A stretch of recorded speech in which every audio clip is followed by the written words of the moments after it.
is up, YouTube? That's here, bringing you guys another episode of Amateur Hour. Today we're going up against Cheese Tank, and he has a very unique team. It has both a Crobat and a Magneton in it, and this Crobat set is actually something I've never really seen before on BattleSpot. It's something kind of weird. It's not necessarily bad, but it's definitely out there, and I've never seen a Pokemon really use a set like this, because there's already better options. We're just going to get into it. I'm not going to give any spoilers. I'm just going to hop into this one and show you guys a pretty cool game against a very unique Crobat and also a Magneton who I know it's not going to be Scarfed, because I actually think Scarf Magneton is actually not that bad. It might be Evilite. We know it's not an orb. Once we'll see later in the game. But starting things off, we're going to be leading off with Giratina and Crest. That is my favorite lead for this team. Can load up dual statuses.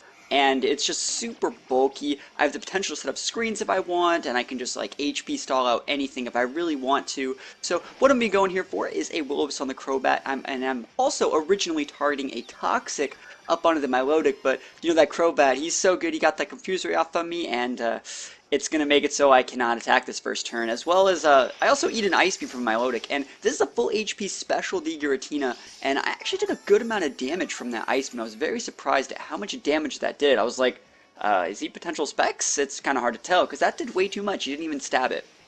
So, starting up turn 2, I'm going to go for a Protect. I'm like, you know what? I don't want to eat a Confuse Ray. I don't want to eat Ice Beam. I want to use my leftovers. I'm going to Protect with my Giratina, and hopefully I'm not confused so I can get a Toxic up, which I do get a Toxic up on that Milotic, and right now, we got both our statuses up. I can just play that long game. I can sit back with my Crest and Giratina, try and use Shadow Force Protects, and as well as Moonlights with Crest, and just kind of wait these guys out. That's definitely a way this lead plays. It's actually more of a timer stall lead made for VGC 2016, but I'm not going to actively try and timer stall anyone with it. I mean, I want to say I could, but I'm not that guy.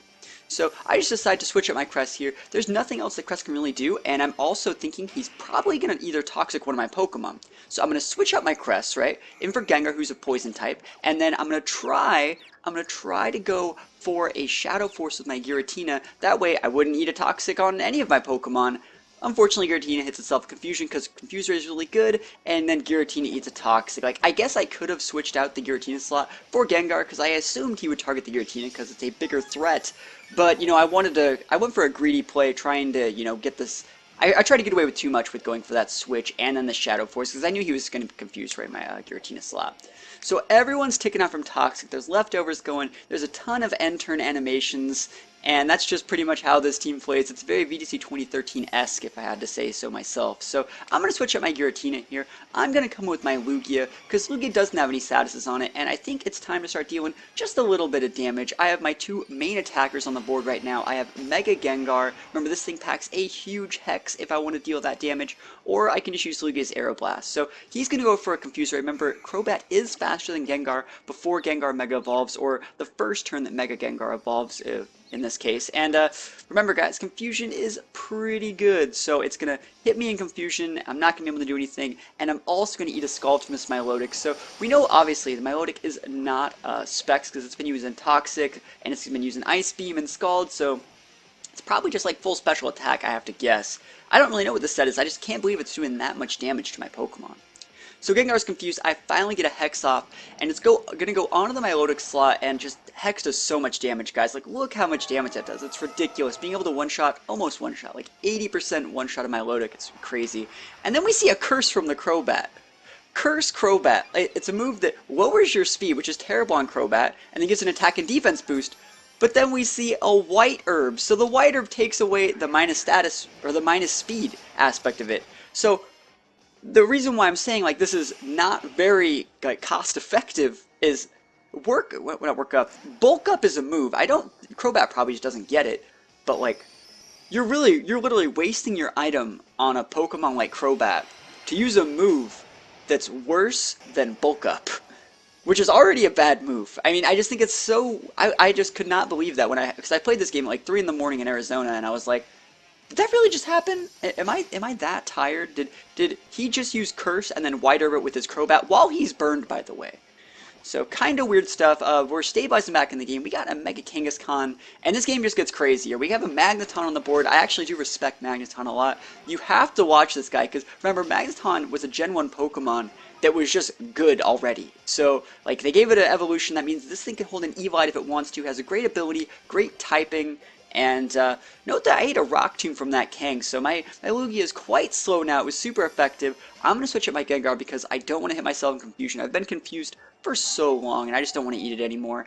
And I'm switching my Lugia out too. I'm going for a double swap here because I already got the Toxic up on the Kang. Like, I already did my job. So I can switch out into Giratina. My next job is to get a Will-O-Wisp up onto that Magneton slot. So we're going to see Bite come out here. We've seen Bite and Rock Tomb, and I was like, lol, Bite? That's lame. And then I thought about it, and I was like, holy shit. First of all, that crit, and that's just busted because he could just flinch the heck out of me. He has twice the chance to flinch because he's hitting twice. That's ridiculous. And then we're going to see a Thunderbolt on what was the Lugia slot, so definitely the correct play on his side. And I'm thinking, man, Bite actually might just seal this one here. I have to deal a little bit of damage to that Kang, or else it's just going to destroy me. And then I also have to KO the Magneton, because Magneton's just, like I said, I really respect that Pokemon. And so we're seeing more Bites come out. He's going for a Bite up onto my Giratina slot. This is super effective, and that just does a ton of damage, so much damage.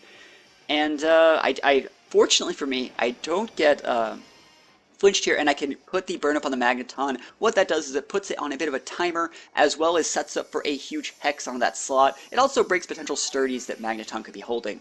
Or not holding, but I guess the breaks the sturdy ability that Magneton can potentially have. So he goes for a Flash Cannon up on a Mega Giratina slot. Definitely a strong Pokemon, and like this is a full HP Special D Giratina. Like, I don't expect to be broken by just anyone, but I think I am going to tick down from Toxic's turn. So Giratina should go down, and I don't remember who I bring out next. I think it's going to be Gengar. I think I bring out the Gengar, and I think I just kind of dance around. I'm scouting for Sucker Punch at this point in the game, if it's when I bring Gengar out. Yeah, Gengar's coming out here. We've seen Bite and we've seen Rock Tomb, and I'm like, are you really going to be that guy that has Bite and Sucker Punch? Like, that seems a bit overkill, so I'm scouting for it. He completely reads me here and just is like, you know what, I'm just going to bite your Cresselia because I know you're just going to protect, and I know my Magneton can take you out. So Cresselia gets flinched because Bite's overpowered. Thunderbolt whiffs on Gengar's Protect, and I'm like, alright, he doesn't have Sucker Punch. If I take out this Magneton, I'm going to win. If I don't get just completely hacked into the ground by Bite. So Magneton ticks down a little bit, and I go for that huge Hex with Gengar. Remember, this move does double damage if my opponent has a status condition, and it is going to pick up the one-hit KO on the Magneton. Still don't know what item it had. I have to assume it's Evilite, but I just deal a ton of damage. So he's continuing to go for my Cresselia. He will not be denied this Cresselia kill. He gets a secondary crit on the second hit, and if, I'm actually just going to deny him this kill. I'm going to go for a Moonlight. My Cresselia doesn't deal like any damage, so I was thinking about Icy Winding because that might have put him over the line to get ticked out from Toxic, but I'm like, you know what? I'm just going to Moonlight because I want to. I don't want to reveal any more moves. I can just continue to Moonlight, and that's going to be fine, and it's going to give me the game. So, pretty cool game against Cheese Tank. Like I said, I played this one super late at night, and this is definitely a competitive game. You know, he had a cool Magneton set, really weird Kang set. I have to say that Kang set is probably made for Battle Spot singles. This whole team looks like it's made for Battle Spot singles. Crobat can potentially carry with that curse. Magneton's a great Pokemon, probably has Magnet Pull and HP Fire. And then the Kang with Rock Tomb and Bite is just made for like soloing down a Pokemon, like focusing in on it and making sure it can't really do anything. And the Milotic is just super good. So pretty cool game against a pretty cool opponent. Let me know what you guys think about it in the comments below, and I will see you guys next time. Peace out.